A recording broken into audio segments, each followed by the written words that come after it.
نحمده ونصلي ونسلم على رسوله النبي الكريم وعلى آله وأصحابه أجمعين. اللهم صل على سيدنا ومولانا محمد وعلى آل سيدنا ومولانا محمد وبارك وسلم صلاة وسلاما كثيرا كثيرا. توفیق الہی اپنے مرشد پاک کی برکت سے حکیم الامت مجدد الملت حضرت تھانوی رحمۃ اللہ علیہ کے مواعظ کا سلسلہ چل رہا ہے. التحصیل والتسہیل کے نام سے حضرت کا یہ بات چل رہا ہے، جس میں بات چل رہی تھی کہ سالک پر دو طرح کے حالات پیش آتے ہیں. ایک اس کی ابتدائی حالت ہوتی ہے اور ایک اس کی انتہائی حالت ہوتی ہے. ایک سفر اس کا الی الاحوال ہوتا ہے اور دوسرا سفر جو ہے من الاحوال ہوتا ہے. تو جو سفر الی الاحوال ہے اس میں کیفیات طاری ہوتی ہیں، ذوق و شوق ہوتا ہے، رونا آتا ہے، دل لگتا ہے. پھر اچانک وہ کیفیات سلب ہو جاتی ہیں. اب سالک جو ہے وہ رونے لگتا ہے. یہ کیا ہوا کہ سب کیفیات چلی گئی، لذت چلی گئی، مزہ چلا گیا، دل کا لگنا چلا گیا. اب اس کا دوسرا سفر شروع ہوتا ہے جو من الاحوال ہے. اب یہ گھبراتا ہے کہ میری ساری محنت تو ضائع ہو گئی، حالانکہ ضائع نہیں ہوئی. اور اس کی مثال حضرت نے یہ بیان فرمایا کہ جیسے پھل والا جو درخت ہوتا ہے اس پر دو طرح کے پھول آتے ہیں.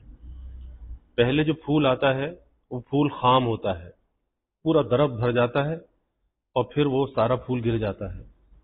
اب جسے معلوم نہیں ہوگا وہ تو روئے گا کہ میرا درخت تو سارا خالی ہو گیا. لیکن اس کے بعد دوسرا پھول آتا ہے، اس پر پھل لگتا ہے. تو اسی طرح سالک پر بھی دو حالات طاری ہوتے ہیں. اور اس پر بات چل رہی تھی کہ بعض صوفی ایسے ہیں کہ جیسے کسی کا واقعہ بیان کیا کہ انہوں نے شوربے میں پانی ملا کر پیا. تو ایک اللہ والوں نے جو دیکھا تو فرمایا کہ اس نے تجلی الہی کو برباد کر دیا. کہ لذیذ کھانے میں بھی تو اللہ کی تجلی ہے، اچھا پہننے میں بھی تو اللہ کی تجلی ہے، لیکن اسے استعمال کس طرح سے کرنا چاہیے وہ الگ بات ہے کہ اس کے مجاہدے کے بعد جب اس کا نفس اس قابل ہو جائے اب یہ اللہ کی نعمتوں کو استعمال کر سکتا ہے، لذات کو استعمال کر سکتا ہے. تو اس پر بات چل رہی، فرماتے ہیں کہ اسی طرح سالک پر دو حالتیں گزرتی ہیں. ایک میں احوال ناقصہ عطا ہوتے ہیں اور دوسری منزل میں احوال ناقصہ سلب ہو کر احوال کاملہ عطا ہوتے ہیں. اب یہ شخص پختہ ہو گیا، اس کو حق ہے کہ لذائذ بھی کھائے، عمدہ لباس بھی پہنے، کیونکہ اب یہ ہر شے میں تجلی حق کا مشاہدہ کرتا ہے. مجاہدے کی بھٹی سے گزر گیا، اب اسے کھانے میں بھی کھانا بھی اللہ کی نعمت نظر آتی ہے، پہننا بھی اللہ کی نعمت نظر آتی ہے. پھر اس نعمت کا وہ حق بھی ادا کرتا ہے. وہ صرف لذت کے لیے نہیں کھاتا، وہ صرف دکھلاوے کے لیے نہیں پہنتا، بلکہ دل سے قدر کرتا ہے کہ میرے اللہ نے مجھے دیا ہے. تو اب ہر شے میں تجلی حق کا مشاہدہ کرتا ہے اور اس کا حق ادا کرتا ہے. صوفی خام کو حق نہیں کہ مرغ مسلم کھایا کرے، لیکن اگر بلا تکلف مل جائے تو انکار بھی نہ کرے، کھا لے بشرطے کہ حلال ہو. اور حلال بھی خالص ہونا ضرور نہیں بلکہ نخالص بھی کافی ہے، یعنی جو فتوے سے حلال ہو بس وہ حلال ہے. زیادہ کاوش اور تقوی بگارنے کی ضرورت نہیں. جیسے ایک شخص کی ہمارے قصبے کے افسر پولیس نے دعوت کی تو آپ نے دعوت قبول کر کے عین وقت پر کھود کریت شروع کر دی کہ یہ دودھ کہاں سے آیا، یہ گوشت کس طرح سے آیا، یہ غلہ کیسے داموں سے آیا، تنخواہ کے روپے سے یا رشوت کے روپے سے. غرض بھرے مجمع میں داعی کو ذلیل کیا. یہ تقویٰ کا حیضہ ہے، ایسا نہیں ہونا چاہیے. اگر کسی شخص پر اطمینان نہ ہو تو یا تو اس کی دعوت ہی منظور نہ کرے، لطیف پیرائے سے عذر کر دے، یہ نہ کہے کہ آپ کی آمدنی حرام ہے اس لیے دعوت قبول نہیں کر سکتا، کیونکہ اس عنوان سے اس کی دل شکنی ہوگی. باقی امر بالمعروف کے لیے اور بھی بہت وقت ہے، اسی وقت امر بالمعروف ضرور نہیں، کیونکہ امر بالمعروف میں یہ بھی شرط ہے کہ ایسا وقت اور موقع تجویز کرے جس میں مخاطب کے قبول کی امید ہو، یعنی اس کو محبت سے پیار سے سمجھائے، اسے عار نہ دلائے۔ اب مجمع کے اندر اگر اس کو ذلیل کیا وہ تو اور ضد پر آ جائے گا، وہ عار محسوس کرے گا اور برائی پر جم جائے گا۔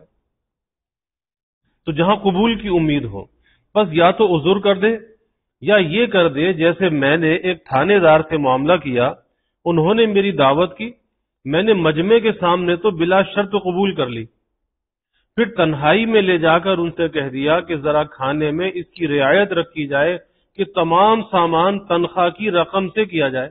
اب ظاہر اس کی تنخواہ تو حلال ہے۔ وہ کہنے لگے کہ صاحب بھلا یہ کب ہو سکتا ہے کہ آپ کو بھی کوئی ناپاک مال کھلاؤں؟ اس طرح اپنا بھی بچاؤ ہو گیا اور داعی کی دل شکنی بھی نہ ہوئی۔ غرض یہ کہ جو مال فتویٰ سے حلال ہو اس میں تأمل نہ کرو، پھر مت سوچو یہ حلال ہے بس ٹھیک ہے، ازرو فتویٰ جائز ہے۔ مولانا فضل الرحمان صاحب گنج مراد آبادی رحمۃ اللہ علیہ کے خلیفہ تھے جو حاضر خدمت رہتے تھے۔ ایک بار مولانا کے یہاں کہیں سے کھانا آیا تو مولانا نے ان کے پاس بھیج دیا۔ وہ کہنے لگے کہ آپ نے کچھ تفتیش بھی کر لیا کہ حلال ہے یا حرام؟ تو مولانا نے فرمایا کہ جلالی بزرگ بھی تھے اور بڑے استغراق کی کیفیت میں بھی رہتے تھے، صاحب کشف و کرامات بھی تھے۔ تو مولانا نے فرمایا کہ ارے کھا لے، بڑا حلال کھانے والا آیا، زیادہ تحقیق کرے گا تو بھوکوں مر جائے گا۔ مولانا کا مطلب بھی یہی تھا کہ جو مال فتویٰ سے حلال ہو وہی کافی ہے، گو اہل ورا کے نزدیک حلال نہ ہو۔ یعنی بعض ایسے متقی بندے ہوتے ہیں ان کا معیار کچھ اور ہوتا ہے، لیکن ہر آدمی کا وہ معیار نہیں۔ میں یہ کہہ رہا تھا کہ اہل اللہ کو تو عطائے حق کی اتنی قدر ہے کہ ان بزرگ نے شوربے میں پانی ملانے والے صوفی کو طفل طریقت فرمایا کہ طریقت کا بچہ ہے، کہ تجلی الہی کو برباد کرتا ہے، اور وہ تجلی مذکور ہے نعمائے آخرت کی، یعنی دنیا کی جو نعمتیں ہیں، ظاہر ہے کہ آخرت کی نعمتوں کی اس میں جھلک تو موجود ہے نا، کہ یہاں کے پھل ایسے، یہاں کے کھانے ایسے، تو جنت کے کیسے؟ اور اس کو فقہا نے بھی سمجھا۔ میں ان کو بھی حکمائے امت سمجھتا ہوں جیسا کہ صوفیہ کو سمجھتا ہوں، اور حیرت ہے کہ ان دونوں جماعتوں میں بڑا جھگڑا ہے، مگر یہ جھگڑا غیر محققین میں ہے، محقق دونوں کا جامع ہوتا ہے۔ تو ہدایہ میں جہاں یہ مسئلہ لکھا ہے کہ 4 انگوش تک ریشم مردوں کو بھی جائز ہے، تو وہاں ایک دلیل تو نقلی لکھی ہے اور ایک دلیل عقلی لکھی ہے، یعنی تھوڑا سا ریشم مردوں کے لیے اس واسطے جائز کر دیا گیا تاکہ حریر جنت کا نمونہ سامنے ہو جائے کہ جنت میں جا کر تو ریشم حلال ہوگا۔ پھر یہ حکمت دیگر لذائذ و نعم کو بھی عام ہے، اس لیے اس کے ابطال کو محقق نے ناپسند کیا اور مبتل کو طفل طریقت کہا۔ اسی طرح جو شخص سہولت کا طالب ہے کہ ہر کام سہولت سے ہو جائے، نماز بھی خود بخود پڑھنے لگوں، دل بھی خود بخود لگنے لگے، اور بد نظری سے بھی بچ جاؤں، ہر کام خود بخود ہو جائے، سہولت کا طالب ہے، تو جو شخص سہولت کا طالب ہے وہ امانت الہیہ اختیار کو باطل کر رہا ہے۔ اللہ نے یہ اختیار اس کو سونپا ہے، اللہ کی امانت ہے، اس کو ضائع کر رہا ہے، اپنے اختیار سے کام کرنا نہیں چاہتا، وہ چاہتا ہے خود بخود ہو جائے۔ اور یہ وہ چیز ہے جس سے اہل اللہ نے بہت سختی کے ساتھ منع فرمایا۔ چنانچہ ایک بار حضرت غوث اعظم رحمت اللہ علیہ واعظ فرما رہے تھے کہ درمیان میں دفعتاً ساکت ہو گئے، خاموش ہو گئے واعظ کے دوران، اور کچھ دیر ساکت رہ کر پھر بیان شروع فرمایا اور کہا کہ اس وقت میرے سکوت کی وجہ یہ ہوئی کہ ایک بزرگ ابھی شام سے بغداد، اب کہاں شام کہاں بغداد، ایک قدم میں بطور کرامت کے آئے تھے، یعنی شام سے بغداد ایک قدم میں آ گئے بطور کرامت کے، اور ظاہر ہے کسی ولی سے کرامت ظاہر ہو سکتی ہے۔ تو میں نے ان کو متنبع کیا، میں نے اب یہ حکمت کی بات ہے، میں نے ان کو متنبع کیا کہ اس تصرف میں، یہ جو آپ ایک قدم میں وہاں سے یہاں آ گئے، تو اس تصرف میں حکمت عطائے قدم کا ابطال ہے، اللہ نے قدم تو چلنے کے لیے دیے ہیں، تو چلو اس کو استعمال میں لے کر آؤ، اور آپ نے ایک قدم میں وہاں سے وہاں پہنچ گئے، تو اللہ کی اس نعمت کا تو ابطال ہے نا، اس کو تو باطل کر دیا۔ اللہ تعالیٰ نے قدم اس لیے دیے ہیں تاکہ ان سے مشی کا کام لیا جائے، چلا جائے، مشی کا کام لیا جائے۔ جب بطور کرامت کے راستہ طے کیا جائے گا تو اس میں یہ حکمت باطل ہوگی۔ وہ بزرگ اس سے توبہ کر کے واپس ہو گئے۔ مطلب یہ ہے کہ از خود ایسا تصرف نہ کرنا چاہیے، اور اگر بلا قصد کے کبھی حق تعالی طویل راستے کو قصیر کر دے تو وہ کرامت غیر اختیاریہ ہے، وہ پھر من جانب اللہ ہے۔ جو نعمت ہے، جو غیر اختیاری ہے تو نعمت ہے۔ نیز طے طریق، یعنی اس طرح راستے کا طے ہو جانا، طے طریق کی دعا کا بھی مذائقہ نہیں۔ چنانچہ حدیث میں ہے اللہم طوعنا البعد، صرف تعرف بالقصد کی ممانعت ہے۔ اسی طرح ایک بار ہمارے حضرت حاجی صاحب رحمت اللہ علیہ کے یہاں بے وقت بہت سے مہمان آ گئے۔ حاجی امداد اللہ صاحب مہاجر مکی رحمت اللہ علیہ کے یہاں بے وقت بہت سے مہمان آ گئے۔ گھر والوں کو فکر ہوئی تو حضرت نے اپنا رومال گھر میں بھیج دیا اور کہا کہ اس کو آٹے پر ڈھک دو اور پکانا شروع کر دو، یعنی جس میں آٹا گوندا جاتا ہے برتن میں، تو اس کو ڈھک دو اور پکانا شروع کر دو، انشاءاللہ تعالی برکت ہوگی۔ چنانچہ ایسے ہی ہوا، اور ایسی برکت ہوئی کہ سب مہمانوں نے فراغت سے کھانا کھا لیا اور بہت بچ رہا۔ اب اس کی اطلاع حضرت کے پیر بھائی تھے حافظ ضامن شہید رحمت اللہ علیہ، تو اس کی اطلاع حضرت حافظ محمد ضامن صاحب رحمت اللہ علیہ کو ہوئی، تو آپ نے حضرت حاجی صاحب کی خدمت میں حاضر ہو کر فرمایا کہ کرامت مبارک ہو۔ اب پیر بھائی سے کہہ رہا ہے کرامت مبارک ہو، اللہ تعالی نے آپ کو ایسا تصرف عطا فرمایا، بس آپ کا رومال سلامت رہے، پھر دنیا میں قحط تو کیوں آئے گا، اور قحط میں جو حکمتیں ہیں وہ کیوں باقی رہیں گی، قحط میں جو حکمتیں ہیں وہ کیوں باقی رہیں گی۔ حضرت حاجی صاحب کو تنبہ ہوا، یہ اکابر سے اپنی غلطی کو مان جاتے تھے، ضد نہیں ہوتی تھی، یہ اپنی کرامت پر خوش نہیں ہوتے تھے۔ تنبہ ہوا کہ ایک کی نظر کہاں ہے، ایک کی نظر کہاں ہے، تو تنبہ ہوا اور فرمایا کہ حافظ صاحب میں اس سے توبہ کرتا ہوں، انشاءاللہ پھر کبھی ایسا نہ ہوگا۔ یہ بڑے پن کی بات ہے۔ پتہ چلا کہ جب کوئی غلطی ہو جائے اور کوئی آگاہ کرے تو ضد میں نہیں آنا چاہیے، معافی مانگ لینی چاہیے، توبہ کر لینی چاہیے، اقرار کر لینا چاہیے، ہاں بھائی مجھ سے غلطی ہو گئی۔ کہا کہ حافظ صاحب میں اس سے توبہ کرتا ہوں، انشاءاللہ پھر کبھی ایسا نہ ہوگا۔ تو حضرت جب اہل اللہ نے حق تعالی کی ذرا سی تجلیات کی، اس قدر عظمت کی ہے اور ان کی حکمتوں کے ابطال کی کو ممنوع قرار دیا ہے، تو بتلائیے اتنی بڑی امانت کا ابطال جس پر تکلیف کا مدار ہے کیوں کر ممنوع ہوگا؟ کہ آدمی چاہے سہولت ہو جائے ہر کام میں، اللہ تعالیٰ کہتا ہے ہم نے تو تمہیں مکلف بنایا ہے احکام تکلیفیہ کا، اور تم چاہتے ہو سہولت۔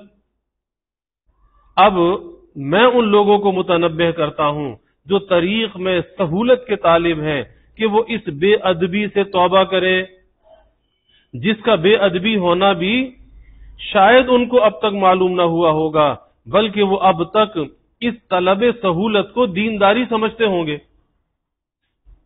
مگر وہ کان کھول کر سن لے کہ اس طلب میں وہ امانت الہیہ کا ابطال کر رہے ہیں، اس سہولت میں امانت الہیہ کا ابطال کر رہے ہیں۔ پس سہل یہ ہے کہ وہ بجائے تسہیل کے اس حال لے لے، جس سے ذوق ہو جائے گا تو پھر یہ معذور ہو جائیں گے، اور اس وقت مولانا ان کے لیے عذر کا فتویٰ دے دیں گے، پھر وضو کی جگہ تیمم ہو جائے گا، اور زیادہ ذوف ہوا تو بجائے قیام کے قعود رہ جائے گا، اور اس سے بھی زیادہ ذوف ہوا تو صوم و صلات سب ساقط ہو جائیں گی، جو کامل سہولت ہے۔ اور جب تک معذور نہیں ہوئے اس وقت تک سہولت کی طلب کے کیا معنی، جو کہ معذورین کے لیے خاص ہے، بلکہ غور کیا جائے تو وہاں بھی ان کو سہولت مزعومہ نہیں ہے، کیونکہ اس عذر کے سبب وہ سہل عمل بھی ان کو دشوار ہوگا۔ خلاصہ یہ کہ تم تحصیل عمل کے مکلف ہو کہ اپنے اختیار کو صرف کر کے عمل کرو۔ اللہ نے جو اختیار دیا ہے، جو ارادہ دیا ہے، اس کو استعمال میں لے کر آؤ اور اس سے عمل کرو، سہولت کے طالب نہ بنو۔ تم کو طلب تسہیل کا کوئی حق نہیں، ہاں صرف اتنا حق ہے کہ عمل تمہارے اختیار و قدرت سے خارج نہ ہو۔ اس کا شریعت میں پورا لحاظ ہے کہ امور غیر اختیاریہ کا تم کو مکلف نہیں کیا، کسی ایسے کام کا مکلف نہیں کیا جو اختیار میں نہیں ہے، بلکہ اختیارات کا مکلف بنایا ہے۔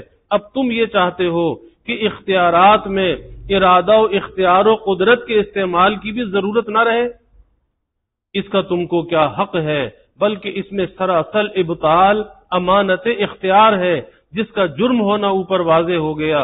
پس تم کو طلب تسہیل کا کوئی حق نہیں، ہاں اگر شریعت کسی جگہ خود تسہیل کا لحاظ کرے، یعنی شریعت خود آسانی پیدا کر دے، تو یہ اس کی عنایت ہے، یہ شریعت کی عنایت ہے، مگر تم کو اس کے مطالبے کا حق نہیں۔ اور نصوص میں نظر کرنے سے معلوم ہوتا ہے کہ شریعت نے بعض مقامات پر تحصیل و تسہیل دونوں کو جمع بھی کر دیا ہے، مگر اس کا التزام نہیں کیا۔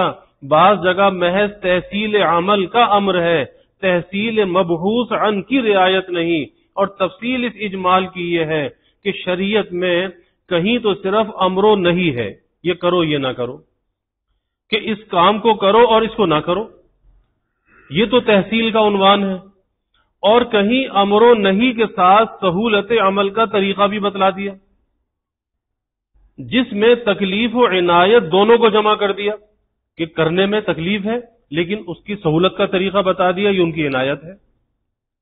مگر اس سے یہ سمجھ لینا کہ شارع کے ذمے تسہیل بھی ہے، سخت نادانی ہے۔ شارع کو حق ہے کہ امور اختیاریہ کی تحصیل کا امر کرے، بھئی یہ کام کرنا ہے، آپ کو کرو، جیسے بھی کرو، اور سہولت عمل کا طریقہ نہ بتلائے، اور اگر چاہے تو بتلا بھی دے۔ اس حقیقت کو ملحوظ رکھ کر اب سنیے کہ اس مقام پر حق تعالی نے انفاق کا امر فرمایا، یہ تو تحصیل ہے کہ یہ کام کرو، اللہ کے راستے مال خرچ کرو، یہ تو تحصیل ہے، مگر اس میں تکلیف کے ساتھ عنایت کو بھی جمع کر دیا۔ بعبارت دیگر یوں سمجھیے کہ طلب تحصیل کے ساتھ تسہیل کی بھی رعایت کی، اور بیان اس کا یہ ہے کہ انفاق فعل اختیاری ہے، اور فعل اختیاری کے لیے عادتاً تصور غایت ضروری ہے، جس کے بغیر صدور نہیں ہو سکتا۔ پس صدور فعل کے لیے تصور غایت کا شرط عادی ہونا ضروری ہے، تو اس چیز کا تصور بھی تو کرے، تو یہ میں کام کروں گا تو فائدہ کیا ہوگا، اور وہ بھی اکثری۔ لیکن اس میں مجھ کو کلام ہے کہ تصور غایت عقلاً بھی لازم ہے یا نہیں۔ حکماء اس کو عقلاً لازم کہتے ہیں، اس لیے تصور غایت کو علت شمار کیا، جس کو علت غائیہ سے موسوم کرتے ہیں، مگر اس کے لزوم عقلی میں کلام ہے۔ آپ مدرسے میں جا کر طلبہ سے پوچھیے کہ وہ کس لیے پڑھ رہے ہیں، تو 100 میں سے 60 بھی غایت نہ بتلا سکیں گے کس لیے پڑھ رہے ہیں، 100 میں سے 60 بھی غایت نہ بتلا سکیں گے، اور جو بتلائیں گے بھی ان میں بہت سے اسی وقت گھڑیں گے۔ اور لیجئے، کھانا تو سب کھاتے ہیں اور یہ فعل اختیاری ہے، ذرا بتلا دو کہ کھانے کے وقت کیا غایت ذہن میں ہوتی ہے، کیوں کھانا کھا رہے ہو، کیا غایت ذہن کے اندر ہوتی ہے، اور کیا سوچ کر کھاتے ہو۔ یقیناً بہت سے آدمی کچھ بھی نہیں سوچتے اور کوئی غایت ان کے ذہن میں نہیں ہوتی۔ ہاں جو ان پڑھ ہیں ان کی تو البتہ اس میں ایک غایت ہوتی ہے، اور وہ کیا ہے، خائط، یعنی اس کی پیخانہ، اس کی نجاست کا خارج ہونا، کہ کھائیں اور ہگیں، اور وہ بھی لازم التصور نہیں بلکہ لازم الترتب۔ آپ تعجب نہ کریں کہ یہ کیسی غایت ہے۔ ایک بڑے فلسفی نے، یعنی صاحب شمس بازغہ نے بھی شمس بازغہ میں غایت کی یہ بھی ایک قسم لکھی ہے کہ بندہ خدا کو مثال بھی ایسی ہی ملی، مگر اعتراض کرنے کی کچھ ضرورت نہیں۔ ہر شخص کا اپنا اپنا مذاق ہے. ان فلسفیوں کی طبیعت ایسے ہی ہوگی جیسے ایک بادشاہ نے 4 سمت کی 4 عورتیں جمع کی، یعنی مختلف علاقوں سے 4 عورتوں سے شادی کر لی.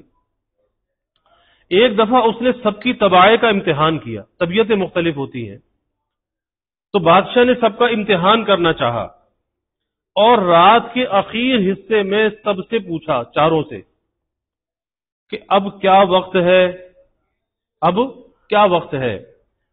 سب نے بالاتفاق کہا کہ صبح ہو گئی. اس نے دلیل پوچھی، بھئی صبح ہونے کی دلیل کیا ہے کہ صبح ہو گئی؟ تو ایک نے کہا کہ میری نتھ کا موتی ٹھنڈا ہو گیا، ناک میں جو نتھ پہنی ہوتی ہے، میری نتھ کا موتی ٹھنڈا ہو گیا. یہ بہت لطیف وجہ بیان کی، کیونکہ صبح کی ہوا میں خنکی زیادہ ہوتی ہے، ٹھنڈک کا اثر زیادہ ہوتا ہے. اس نے موتی کی ٹھنڈک سے اس پر استدلال کیا. دوسری نے کہا کہ پان کا مزہ منہ میں بدل گیا، پان کا مزہ، جو رات کو پان منہ میں رکھا تھا صبح ہوئی تو اس کا مزہ بدل گیا، تو یہ علامت ہے کہ صبح ہو گئی. تیسری نے کہا کہ شمع کی روشنی دھیمی پڑ گئی، چراغ جو جل رہا تھا اس کی جو روشنی تھی وہ دھیمی پڑ گئی. یہ دلائل تو لطافت ادراک پر مبنی تھے کہ انہوں نے اپنا ادراک، ان کی طبیعت میں لطافت تھی اور ادراک بھی سب نے اپنے اپنے طور پر کیا. چوتھی نے کیا کہا؟ اس نے کہا کہ میرا گو آ رہا ہے، یعنی اب اس کا ادراک کتنا تھا، اس کا ذہن گیا تو کہاں گیا.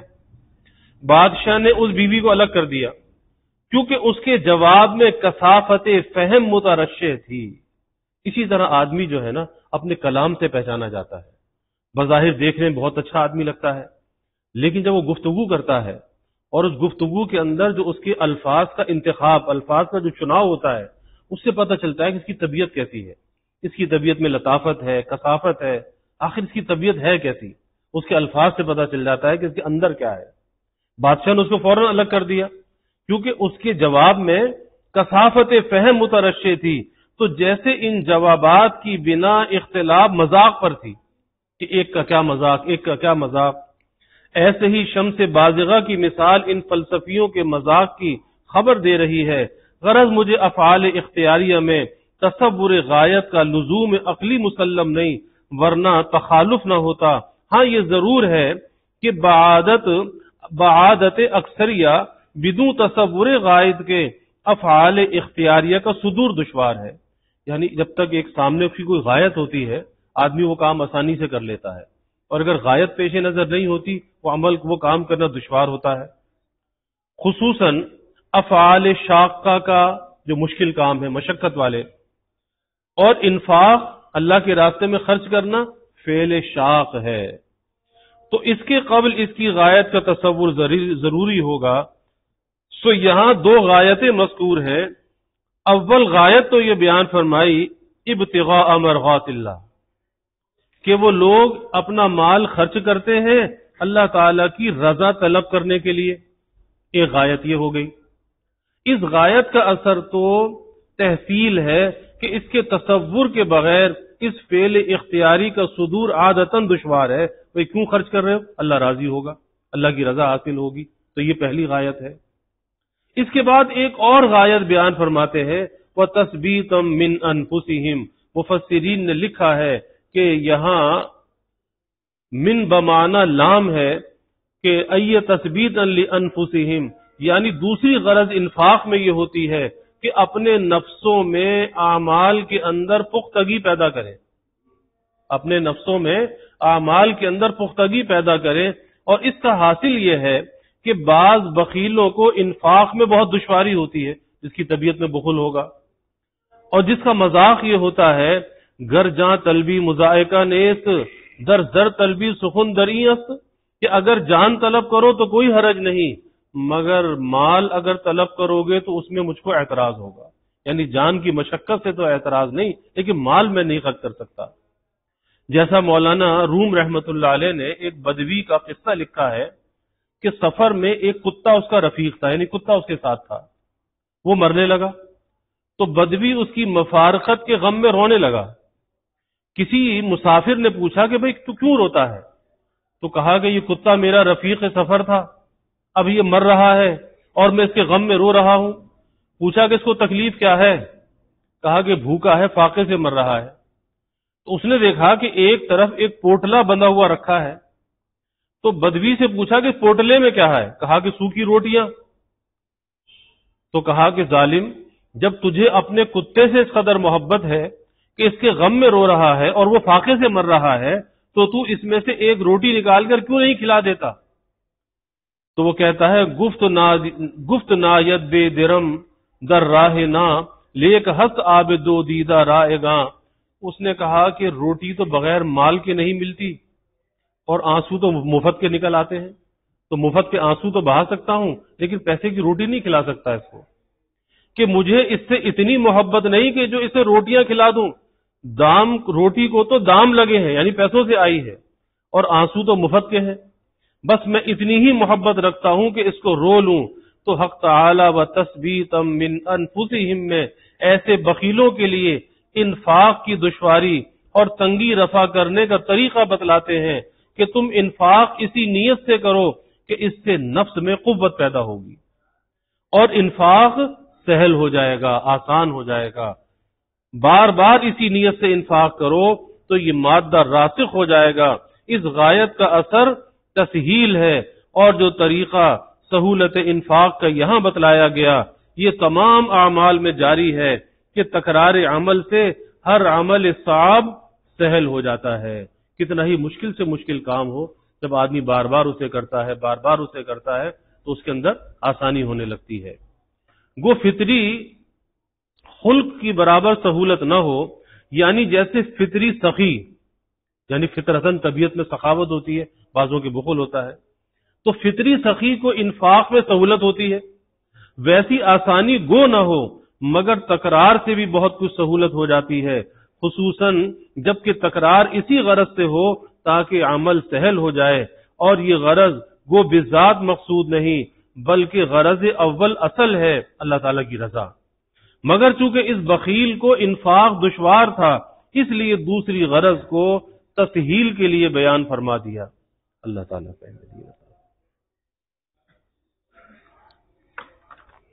الحمد للہ رب العالمین والعاقبۃ للمتقین والصلاة والسلام علی اشرف الانبیاء والمرسلین اللہم صل علی سیدنا و مولانا محمد وعلی آل سیدنا و مولانا محمد وبارک وسلم ربنا آتنا فی الدنیا حسنہ وفی الآخرۃ حسنہ وقنا عذاب النار ربنا اتمم لنا نورنا واغفر لنا إنك على كل شيء قدير اللهم أرنا الحق حقا وارزقنا اتباعه وأرنا الباطل باطلا وارزقنا اجتنابه اللهم إنا نسألك العفو والعافية والمعافاة الدائمة في الدين والدنيا والآخرة والفوز بالجنة والنجاة من النار اللهم إنا نسألك من خير ما سألك منه نبيك سيدنا محمد صلى الله عليه وسلم ونعوذ بك من شر ما استعاذك منه نبيك سيدنا محمد صلى الله عليه وسلم وأنت المستعان وعليك البلاغ ولا حول ولا قوة إلا بالله وجزى الله عنا محمدا صلى الله عليه وسلم ما هو أهله وصلى الله تعالى وسلم على النبي الكريم آمين برحمتك يا